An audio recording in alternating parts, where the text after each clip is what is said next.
અત્યારે વાતાવરણ ખરાબ છે. અત્યારે ઠંડી વધારે છે, કમોસમી વરસાદ પડે છે, એને કારણે વાયરલ ઇન્ફેક્શન વધ્યું છે. કોરોનાની આ જે છેલ્લી ત્રીજી લહેર શરૂ થઈ પહેલાં કરતાં અત્યારે 800થી 900 કેસ દર અઠવાડિયે વધ્યા છે. આપણે ફ્લૂ ઓપીડી ચાલુ જ છે. ફ્લૂ ઓપીડીમાં પણ આરટીપીસીઆરના કેસો અને દર્દીઓનો વધારો થયેલો છે. અત્યારે કેસો આવે છે શરદી, ઉધરસ, માથું દુખવું, ઝાડા, ઉલટી અને શરીરનો અસહ્ય દુખાવો.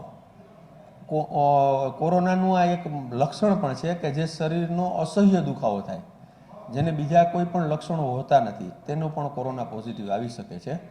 એટલે એવું કંઈ પણ હોય તો પણ તમારે આપણા પોરબંદરના લોકોને વિનંતી કરું કે એવું કંઈ હોય તો પણ તમારે રિપોર્ટ કરાવી લેવો જોઈએ, જેથી આપણે સંક્રમણ ઘટાડી શકીએ. શહેરીજનોએ બને ત્યાં સુધી ભીડભાડવાળી જગ્યાઓમાં જવું ન જોઈએ.